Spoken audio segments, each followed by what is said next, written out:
Fuck you, Aprilia. If you're dumb enough to buy a new used motorcycle this weekend, you're big enough schmuck to come down to Big Mark's Bikes. Welcome back to Motorsport 101.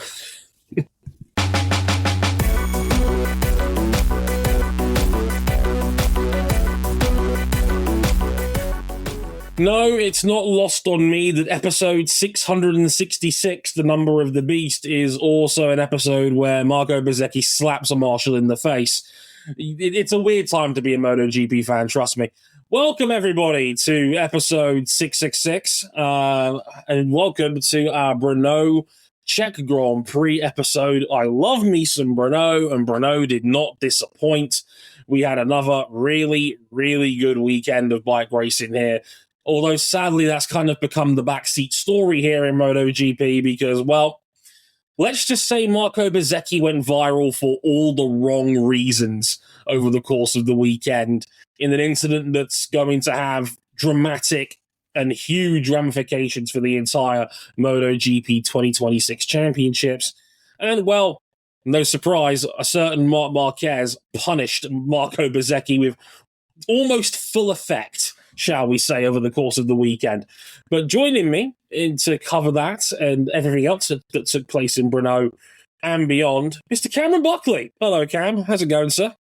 I found it only fitting that for episode 666 of this 10-episode school project, that we reference Big Bill Hells.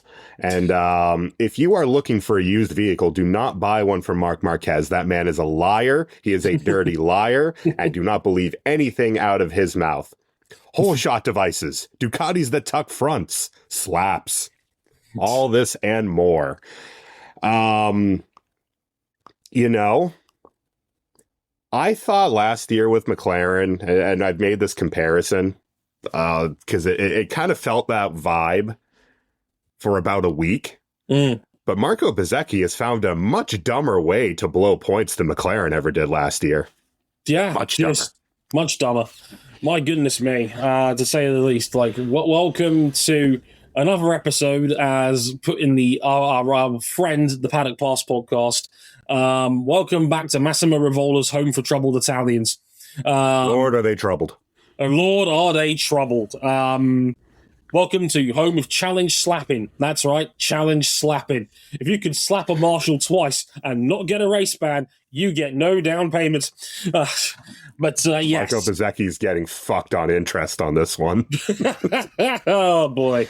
It's going to be a long discussion on this one coming right up. Of course, we'll talk about Marc Marquez. We'll talk about the fact that silly season has now officially begun, finally, in MotoGP after months of very much no speculation, given we knew what 2/3 of the grid's going to look like as we speak.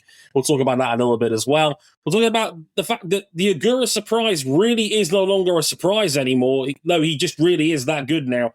Pecco Bagnaia might be back. A little bit about the F50 test we had on Monday as well, and some dramatic rule changes that are coming up for 2027 that are already locked in place. Big moves, and I'll give you a little spoiler. The front hole shot device is dead. Now, immediately. Somebody break out a cigar. We're having a pack watch right now. Oh, yes. Oh, that's baby. Okay. It's okay. It's the rear ride height device that I will be running through the streets, popping champagne over its death next year. I will take a partial victory where I can get it. But yes, very much so. All of that and much more in the next hour or so. But in the meantime, here's places you can find us in the interim. We're on youtube.com/motorsport101 or on facebook.com/motorsport101.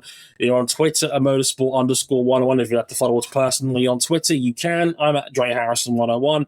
Cam's at cbuckley917. Same on Blue Sky. My actual name on Blue Sky as well, dreharrison.bsky.social. We're on Instagram at motorsport101pod. We are also on TikTok at m101_podcast for highlights of the show and other assorted bits and video bobs from all of us at M101. Also, our website, motorsport101.com, where I did a full written review of all of the weekend shenanigans.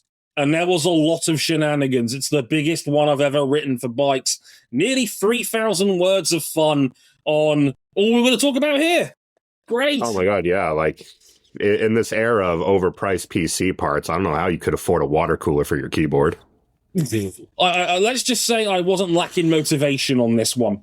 Just trust me on this. That and IndyCar at Road America, which of course will be our next episode as well. If you really, really like us, you can back us financially on Patreon, patreon.com/motorsport101. $5 gets you early access to all of our content, including early peeks at DRRs potentially now as well on occasion, as well as all of our audio episodes at least a day before release. You can upgrade to the $10 tier to listen to these episodes live as they're going out, as Max, Jason, and Kira are all doing right now. Thank you very much for listening along.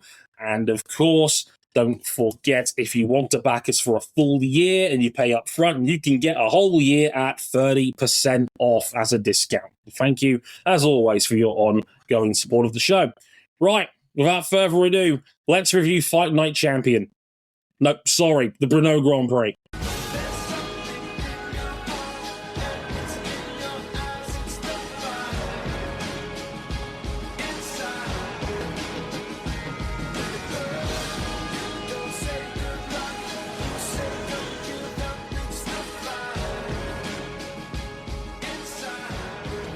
We all know why you're here.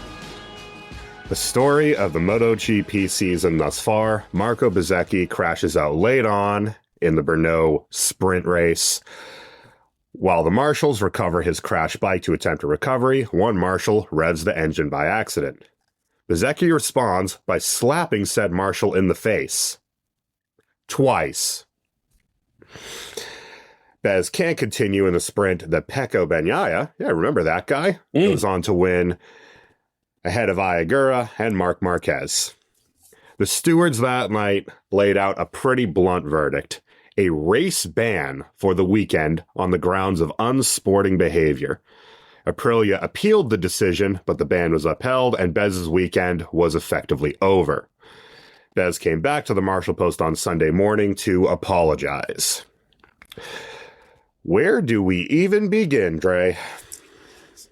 Holy shit. What a shocking turn of events. I mean, it's amazing because, as people found out as well, Bez has history of this. He did this in 2022 in Valencia, where he very aggressively shoved the marshal over and was given, I think it was a €1,000 fine as a result of doing so. Typically, this sort of unsporting behavior has resulted in harsher and harsher punishment as time has gone on, because you would get away with a lot more in the past. It says a lot. One of the main people defending Marco Bezzecchi, and someone who I like and admire quite a lot, one of my first racing heroes, was Carl Fogarty, who was very openly said, listen, he's apologized, it's over, let him race. In shocking news, a racer wants a fellow racer to be able to go out and race. Not a surprise there. Right. The room was very much split when it came to overall responses on this one. Some people were like, heat of the moment, etc., etc., etc. Some people were a bit more harsh about it. Like, I think even one of Bez's good friends, Luca Marini, was like, we cannot tolerate violence in this sport. We cannot be doing that. And he completely agreed with the race ban. I don't think you need to dig too deep into my brain to get you what I think of the situation. It was a completely justified race ban. I had zero issue whatsoever when that penalty dropped. And he's lucky it was only one race, quite frankly. It was. In my opinion. I don't think this needs explaining, because most listeners we have are over the age of 12. You absolutely, fundamentally do not put your hands on an official. Ever. There is no justification for that whatsoever. Zero. None. Nada. Yes, the marshal made a minor mistake in revving the throttle as he picks the bike up. That is by no means a justification to assaulting them, because that's what this was. You smacked him twice, and we all saw it on camera. It's a disgraceful thing to do. Even more so that it's a marshal. The people we look at in this sport like heroes, because they volunteer so much of their time and effort to enable us to be able to watch this sport and all the other forms of motorsport that we're allowed to be able to watch. Because in an ideal world, we'd be paying these people. we don't. And that is a damning indictment of motorsport in general. But for me, assaulting one of them is the ultimate disrespect. You absolutely do not do that.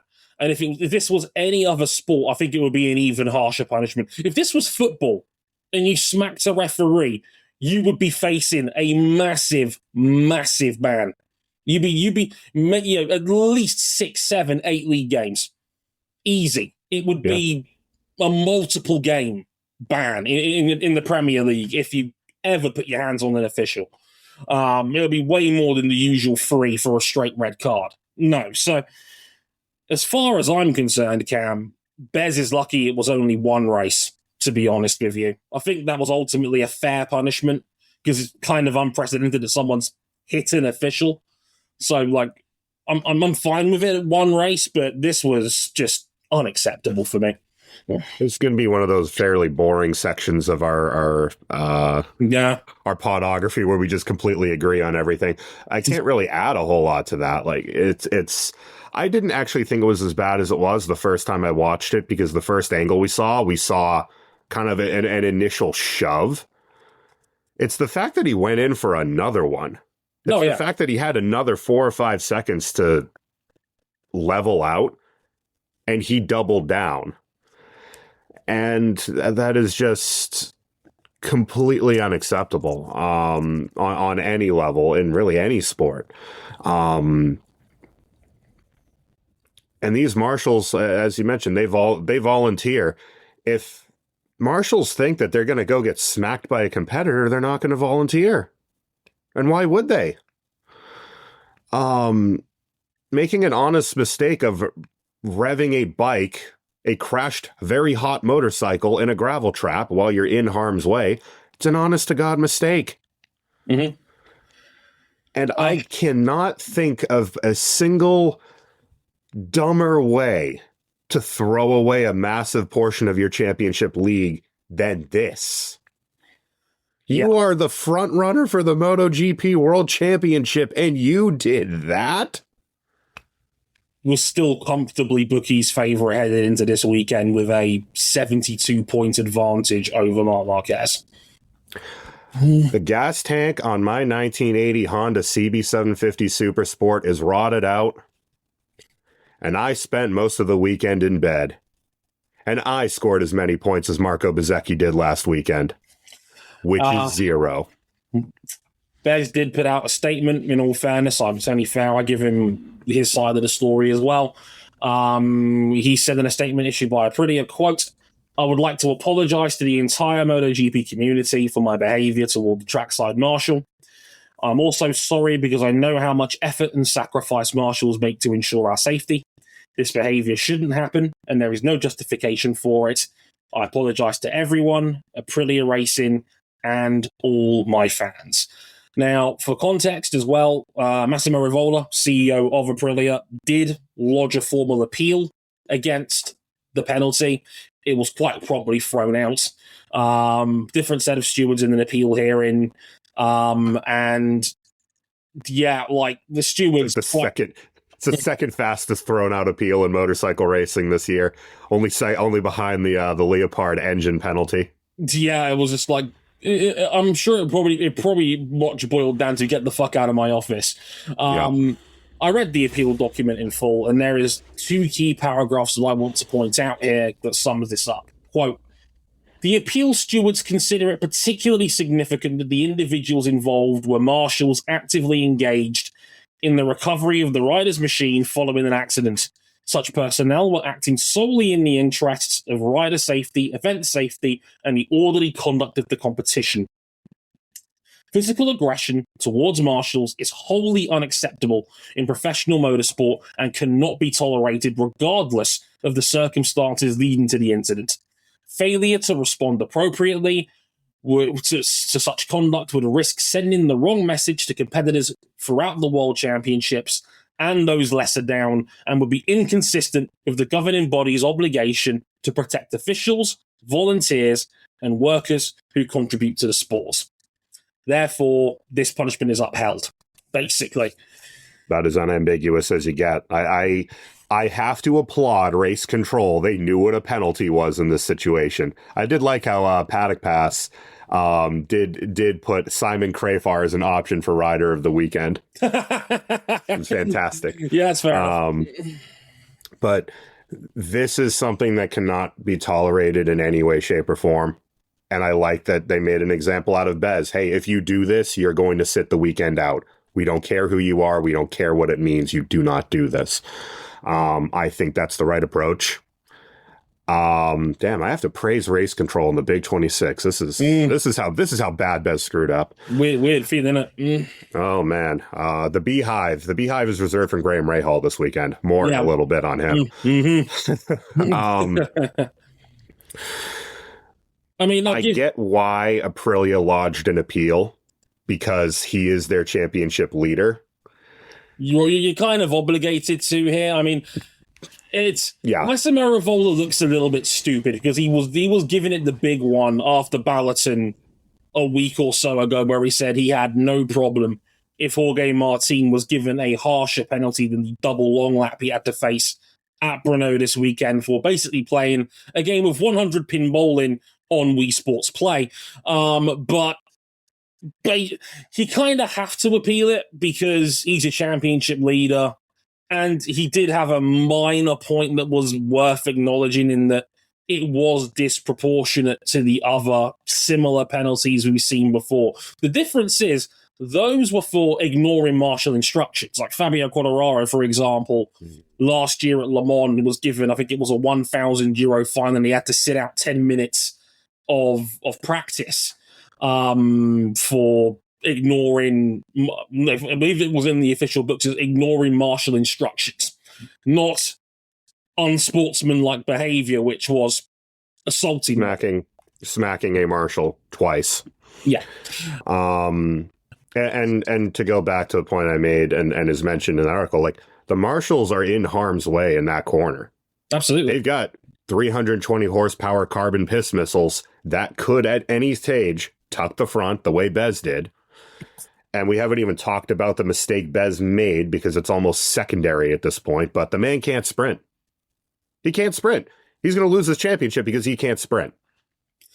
But the marshals are in harm's way, acting solely in good faith of, we got to get this bike out of the way. We got to see if we can get you back in the race. On any level, you cannot justify what Bez did. Heat of the moment doesn't matter. Don't smack someone in the face. It's one. I mean, a lot of people made this point as well. Like, oh, what happened? Like Alicia Spargaro and Frankie Morbidelli in Qatar a few years ago. There's a big difference between smacking a fellow competitor, especially given that Alicia did have a valid reason to be angry before said slap. There's a difference between hitting a competitor and hitting a marshal. And if you can't tell the difference as to why that's a big issue, I can't help you. Now, like we look, as a NASCAR fan, seen some Fight Club over the years. And we love a good fight. We love a good Fight Club between competitors teams sometimes. If one of them just went out and smacked a NASCAR official out on pit road, you would be dragged into the NASCAR hauler and not let out for 3 weeks. We've seen it. Like, NASCAR will just straight up sit you out for a round. If you get on the wrong side of a violent incident, they will just ban you for a race now. You know, and they will do it, and rightly so. You can't do that. You don't put your hands on an official in any sport environment. That's never okay. Mm-hmm. And look, in Bez's defense, and I know a lot of people are cynical about this to the point of, I feel like it's almost an unfair argument at this point because people are like, oh, well, the apology got filmed. It was a redemption tour. And I'm like, look, listen, certain journalists absolutely did go out of their way to try and defend Bezzecchi's character by comparison in all of this. And first of all, I would say what they're like off the bike has got absolutely nothing to do with this incident. Everybody is different when the visor goes down. These are competitors. and the heat of the moment is not a valid excuse for what went down. But I would also say the apology, by all accounts, seemed sincere. He went to the same marshal post. We actually found out the marshal's name was Ladislav, because TNT Sports actually interviewed said marshal. I thought it was actually a very genuinely clever bit of broadcasting to actually interview the actual marshal to get his perspective on what happened. We saw that Bez gave him a very emotional and teary hug. He gave him his gloves, which is ironic given they were probably the same gloves he slapped him with. But still, he gave him his gloves. And by all accounts, it seemed like a sincere apology. And I want people to draw a line in the sand and move on from that, because I think in 2026, it's so easy to say, oh, it's a fake apology. Oh, he's used AI to write it, or, it's all a PR move. You've got to give some degree of sincerity towards these people. Otherwise, there's no such thing as a fair apology anymore. And I don't think that's right either. Because if you don't do it, it's like, oh, well, why? The apology's got to be as loud as the disrespect. I've heard that phrase used so many times in so many other incidents or walks of life. But at the same time, you can't also go, it's a PR move if you apologize to somebody. It's not fair. And no one asked for Bez to record what had happened either. No, it was just, it's let him apologize in his own way and let that be the end of it. And hopefully that is the end of it. Agreed. I wanted to get that off my chest, because so many people these days, when it comes to apologies in walks of life, is just like, oh, it's all PR. It's all a PR move. And look, don't get me wrong. There is a place for PR in motorsport alongside any other industry and walk of life. But companies need it. It exists for a reason. You've got to be able to promote yourself and be able to defend yourself as a company. Of course, no one is disputing that. But at the same time, that's the job of us as journalists, to hold people to account. It's the exact same principle as the Keith Richards, Max Verstappen scenario we got earlier this season in Formula One. In the same way that Red Bull has a PR department that absolutely will want to protect, I should say, their drivers and people within the team, it's also down to the journos to be able to hold people to account. That's how the media circle should work. And we work together for the best for all parties. That's what we should be doing in this sport, not going, oh, that's a fake apology, or, well, oh, he's brought the cameras along, it's all to make himself look good. Mate, there's no recovering from smacking a marshal in the context of motorsport, all right? Fuck that. It's stupid. I'm glad he's apologized. It seemed like a heartfelt and sincere apology. I hope that's the end of the matter, quite frankly. I hope it's a lesson learned for Bez, because I'll say this publicly. I do like Marco Bezzecchi. I think he's a very likable person. I think he's very sincere, very forthright. I've never had a bad word to say about him as a person or as a rider beforehand.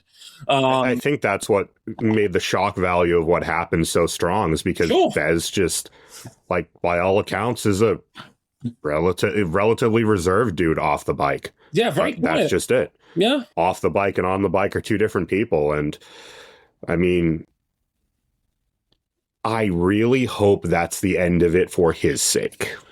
Yeah, absolutely. I hope that's the end of the matter, because it's a bad day for MotoGP. No one wins in these kinds of scenarios, and when somebody goes out of their way to assault someone on a camera for the world to see. It's not. I feel sorry that Ladislav had to go home from his job, check his house, check his phone, and then see the worldwide reaction to being slapped in the face live on camera. That's embarrassing. That's humiliating for anyone to have to go through.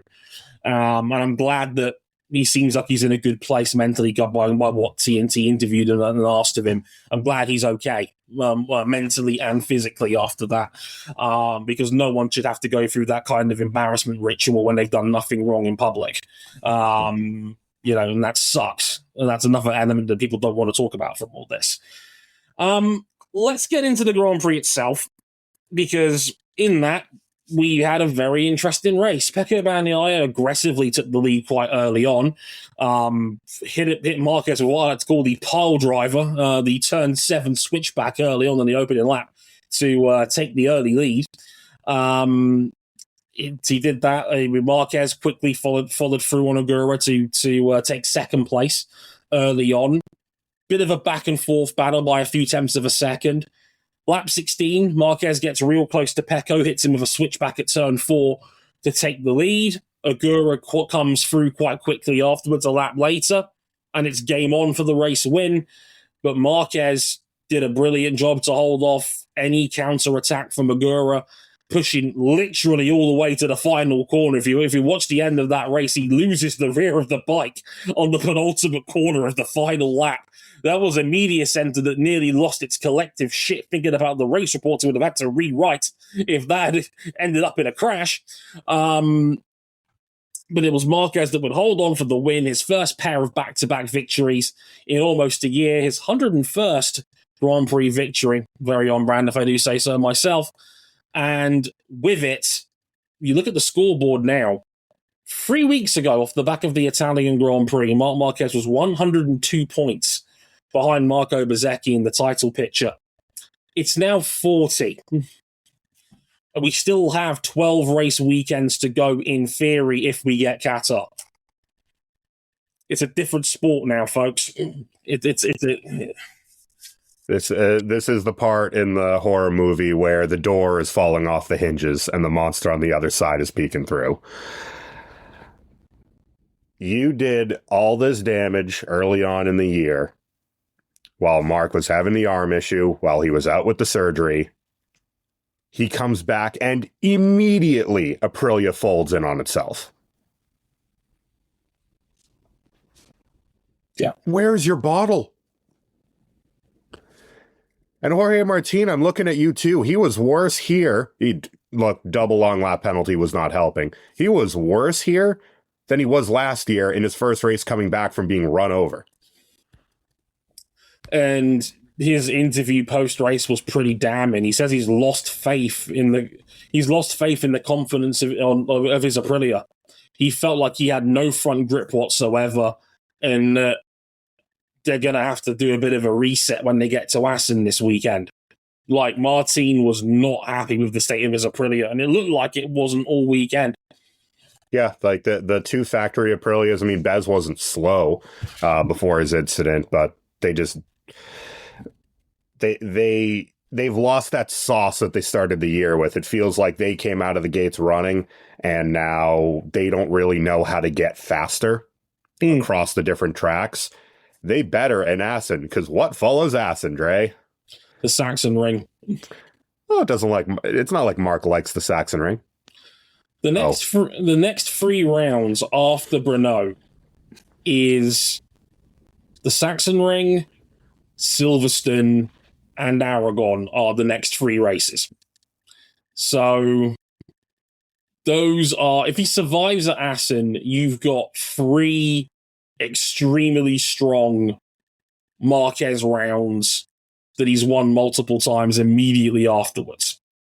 So forget, he won Assen last year. It was just very, very close. You're absolutely right. It was extremely close between Bez and Marquez last year. Marquez, I mean, the term Mark used after the race in Brno was survive. He wants to survive Assen. I think he's being sincere this time when he thinks he's not going to win.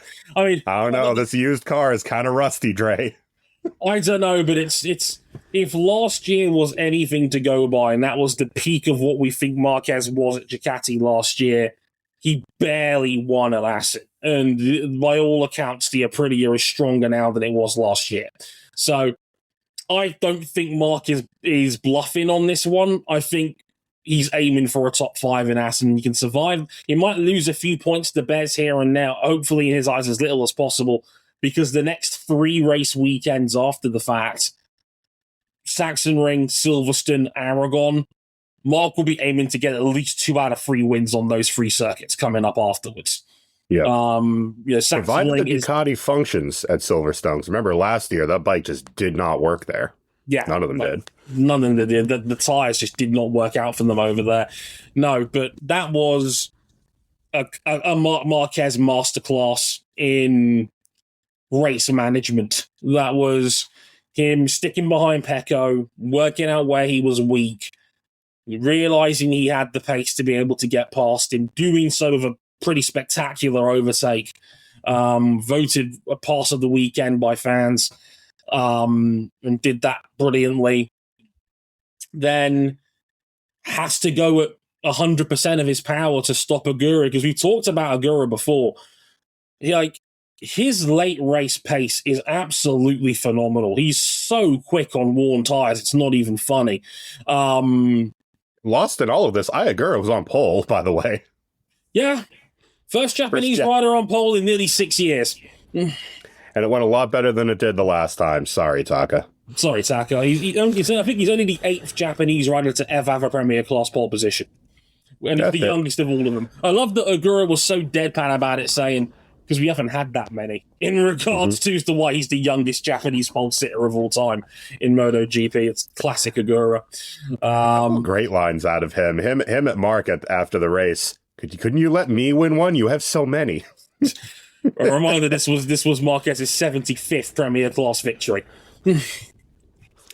That's a cool number. Well, what about the overall class wins? Overall, it's 101. It's a good number. On brand. Yeah, I mean, when Marc Marquez tells you he's aiming for top 5, he'll get you first. And if he's aiming for a win, he'll get you first. Or crash trying. He, early on, I think, kind of sat at minimum safe distance behind Pecco. And like we said it during the race when we were watching this, that we're probably going to know around lap 14 whether Marc has it in him to win the race. Mm-hmm. And pretty much right on cue, he was attacking Pecco, gets by, and then, as you said, had to pull out pretty much all the stops to prevent second wind Ai Ogura from running him down. If he had a special ability, if he had a limit break, it'd be called second wind. The required run rate in the championship, forget required run rate. He's just in it now. Yeah, it's over. He's within one race weekend. Like, as far as I'm concerned, he's done the hard bit now. He's taken the big chunk, the big deficit out of the lead. He's now in play. He can now attack this like he's competing for the world championship and just go race by race and then see what you can get. He's got more than enough time to reel in a 40-point deficit. If he's anything like he was last year in terms of form, where this was the chunk of the season where Marc was on an unstoppable tear, if it's anything like that again this year, he will shred Bezzecchi's 40-point deficit quickly. Unless Bez can rack up second places like Andrea Dovizioso might do or something like that. Like, Bez is going to have to basically not put a foot wrong for a good while now. Yeah, and to add to that, he's not necessarily been able to be best of the rest behind whoever is winning when it's not him. Ai Ogura learned how to putt. He actually qualified this weekend. Need to see a bigger sample size, but if he's qualifying up there, there's no reason why he can't take points off of Bez. Pecco, best weekend in MotoGP since Japan last year. Easy. Won the sprint, a very solid third in the Grand Prix. His pace didn't even really drop off all that much after Ogura and Marquez went past him. It was just more a fact that the top two were just a couple grabbed another gear. They just found another gear. Like, Pecco was only 2 seconds off the win. That's more than good enough for me. That's what should have been happening the last year, really.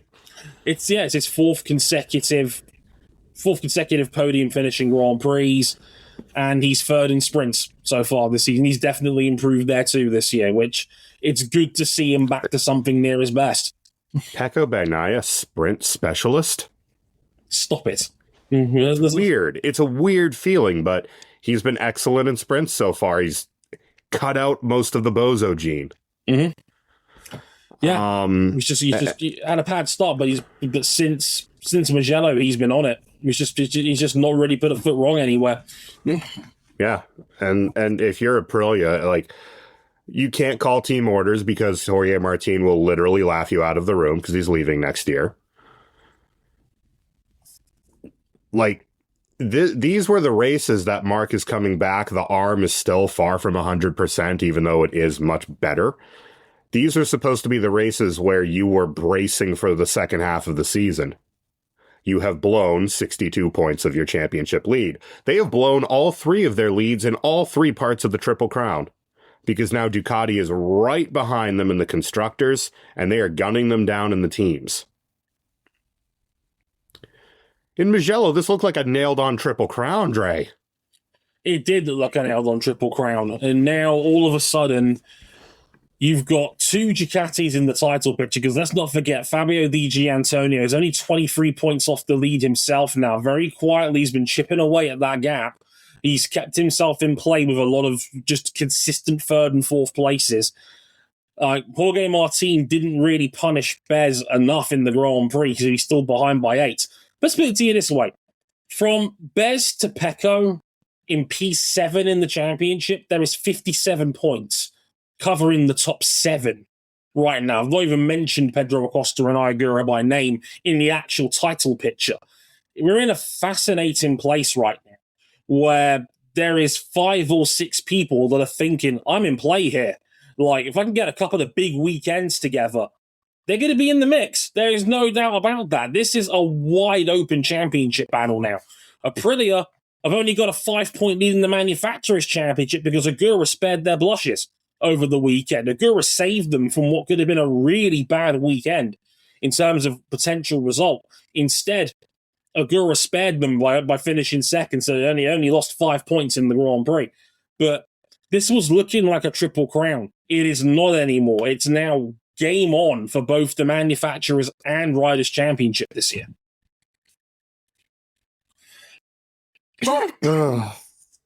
I quite literally can't think of a dumber way to lose near maximum points to your rivals. McLaren last year in Las Vegas was pretty dumb, when all they had to do was just kind of stroke it home. This is... I'm calling it now. I'm going to struggle to think of a more worthy Fallon Dior winner at the end of the year. Front runner for the Golden Cock, Marco Bezzecchi. Yeah, it's hard to argue with that. And just the catastrophic ramifications. If you gave Bez another 30 points to play with right now, he'd probably still feel quite confident about winning the championship now, heading into the European chunk of the calendar that we're in now before the summer break. And yeah, they're just not in a good place right now. Now the pressure is there. And I don't envy Massimo Rivola. I mentioned it during Balloton. What more can you throw at that man as CEO of Aprilia than all this shit he's got to handle? Because it was bad enough after Balloton when Jorge Martin went walkies again. Now your main rider, your chief threat for the championship, is slapping marshals? Way to make everybody look like complete and utter idiots. It's a terrible look for everybody involved. And Aprilia are now under genuine pressure for the first time in a while. That, they're now the ones being hunted down. Ducati have been far more solid in the last few race weekends. The last 3 race weekends, Ducati's been right there with Aprilia. The gains or the gap between them is now marginal. They're both going to be in Tier B of concessions once we get past the summer break checkpoint, because neither team is going to be in the 85th percentile after the German Grand Prix, because that's going to be a concessions checkpoint as well. It's worth pointing that out. So Ducati's development has been stunted for years because they've been so cracked that they've been limited via regulation. Now, I don't know how much of that's going to matter this year, given all of the work towards the 850cc bikes, which we got to see some of this weekend. We'll talk about them a little later. You do not want to hand the development juggernaut that is Ducati, that is Gigi Dall'Igna, any consolation whatsoever. And again, what happens when Marc's arm is back to 100%? Something close to it. Right. There's nothing you can do. If you've got Pecco in the fight as well, And the last couple weekends, he's been in the fight, even if he hasn't been overwhelmingly fast. Mm-hmm. That puts the team's championship under threat. It gives Marc someone else to take points off of the Aprilias behind him if he can start stringing together wins. It just makes everything murkier for Aprilia to get their jobs done. There's going to be a lot that's going to be hung up in the air in regards to that. And we still have half the season, more than half the season's worth of racing still to go.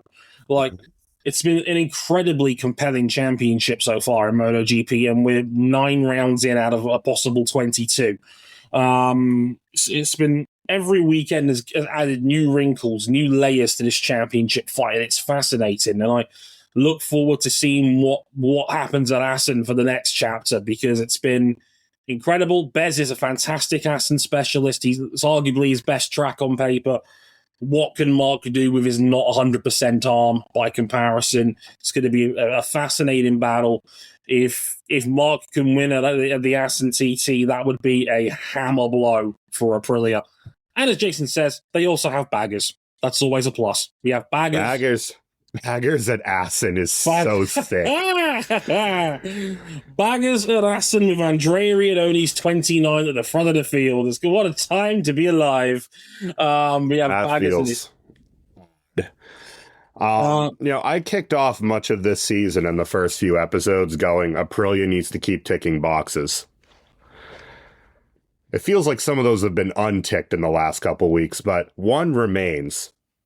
What do you do about that guy hunting you down? It's why Massimo Rivola said the true test, the real final boss, is a healthy Marc Marquez. They've not taken, in fairness to him and Aprilia, they've not taken any of this for granted. They've always said the real threat is a healthy Marc and what he can do against us. Because everybody knows Marc brings more to the table than anybody else can on a Ducati when he's fully functional. That will be the real test. That will be the real battleground to see how Aprilia stacks up now compared to how it stacked up last year. And don't get me wrong, Aprilia had many a good competitive contest with Marc at his best last year. Austria, Misano. There was multiple rounds there last year where Bez could give Ducati a bloody nose. That's what makes it so interesting. So, looking forward to some of that. Few thoughts before we get out of here. We hinted at it last time out. It is now confirmed. All 11 teams on the grid have now signed the new commercial deal that MotoGP has in place for the next 5 years until 2031. That starts up from next season. Everybody has now signed that document. We don't know the exact details of the framework yet. I mean, there was an exceptional press conference call, which is a very ironic word because it was the most boring fucking half an hour I've ever seen in my life. Look, folks, if something can be an email, make it an email, okay? Because that was the 17 principles, but Carlos Ezapelta doing all the talking, basically. And a little bit from Massimo. And a little bit of Gigi Dall'Igna, but it was mostly just Carlos talking. And, there was a lot, and we talked about it before on our previous episode, talking about a lot of marketing talk as well. We want 22 Super Bowls. Same line that Chase Carey gave when he bought F1 as part of Liberty as CEO a decade ago. And I'm like, oh, we're going back to that playbook again. We're going down the F1 road. I'm like, oh boy, here we go again. Great, lovely. Can't wait to see how that turns out, etc., etc. We shall see how that turns out. Also, some changes in the minds of safety. The big one being effective immediately. Front right height devices will be banned in MotoGP going forward. There's been a lot of talk and conversation about how to make the starts of MotoGP races safer, and the consensus opinion has been that the front right height devices are somewhat responsible for that. Somewhat. Well, depends on who you ask, because some riders genuinely don't think it's that. It's one of those where some do, Some think it's more the fact that everybody gets perfect starts now. Everybody's coming into the same pinch point at the same time. What causes all those perfect starts, Dre? Whole shot devices. Oh, yes. No, Turkey. This oven, it's not for you. It's just for show. Yes, exactly. So front whole shot devices will be banned going forward, effective immediately. And there's another measure. It will be a little bit later on at the British Grand Prix at Silverstone after the summer break. They will also make the grids wider. We're going to make the bikes 1 meter further apart on the same row, and we're also going to make each row sit 3 meters further back to try and make it a bit less of a pinch point going into turn 1, to spread out the field a little bit more. So hopefully there's a greater chance of avoiding a turn 1 spill. Also an interesting one for next season, no manufacturer will be allowed more than 6 bikes on the grid. So the prime of Ducati That's a Ducati amendment if I've ever heard it. Yeah, the prime of Ducati celebrations of 8 bikes are over. That will not be happening again as long as that rule is in play. There'll be a 6 bike limit per manufacturer going forward.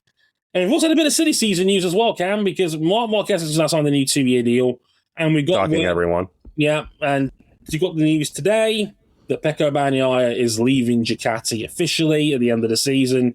We now know as well that Pedro Acosta will definitely be replacing him in that team next season. We also know that Pecco Bagnaia will be going to Aprilia next year. It's just, basically, it's just not been officially named yet. By the time this episode goes out, there's a good chance it will have been officially announced. I did really enjoy that KTM are so petty and bothered by Pedro leaving that they wouldn't let Ducati use a picture of him in their media. So Ducati's like, well, they didn't say anything about a silhouette. It's just so petty, isn't it? Yeah, it really is. Oh, man. I can't wait for Mark and Pedro's photo shoot next year when they're forced into their Get Along t-shirt. We're fine. We take each other out at the apex, but we're fine, honest. Tardozzi's heart rate is going to be measured in Chernobyl Reactor 4 measurements.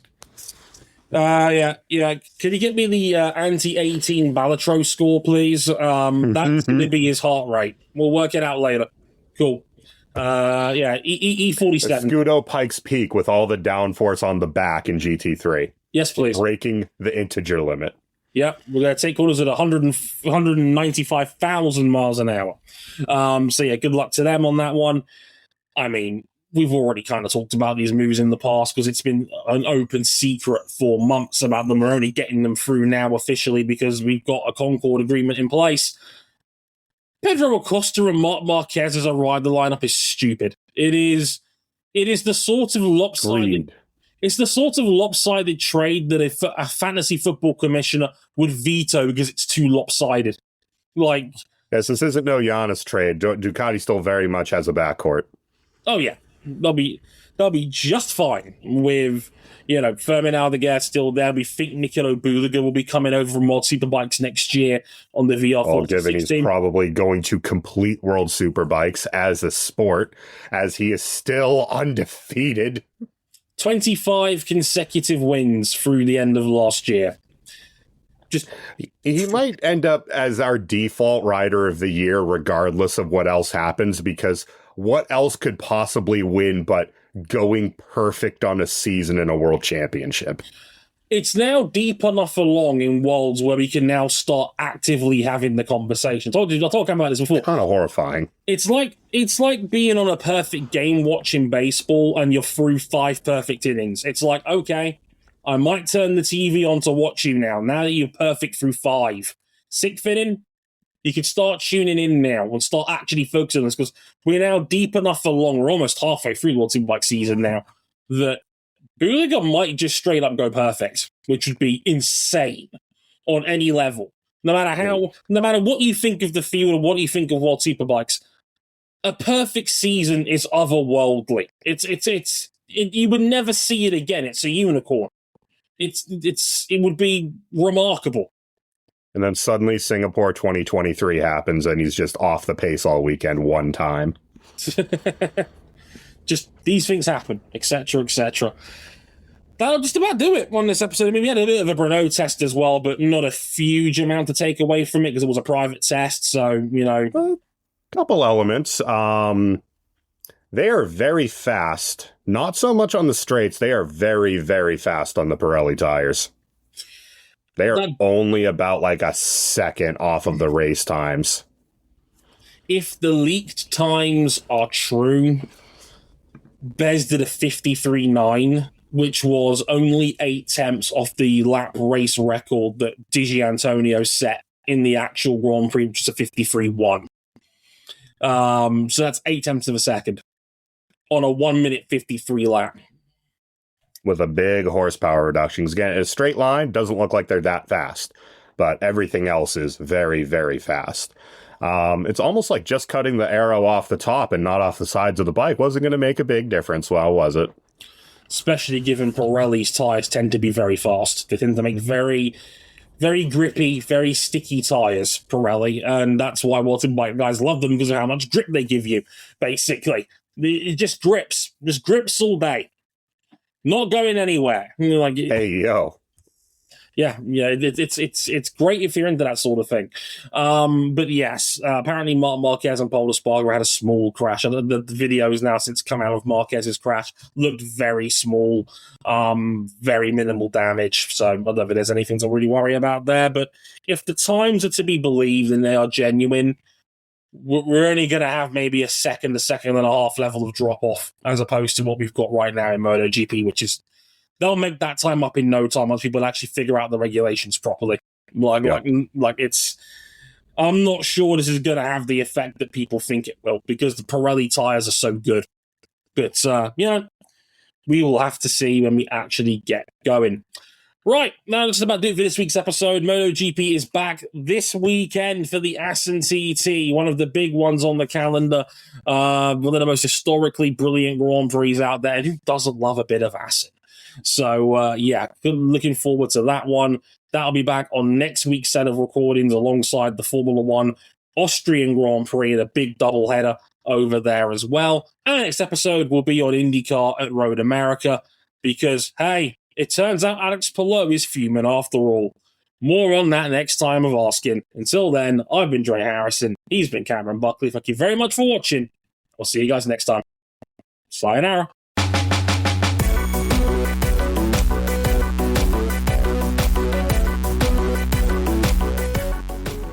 Do not buy a used car from this man.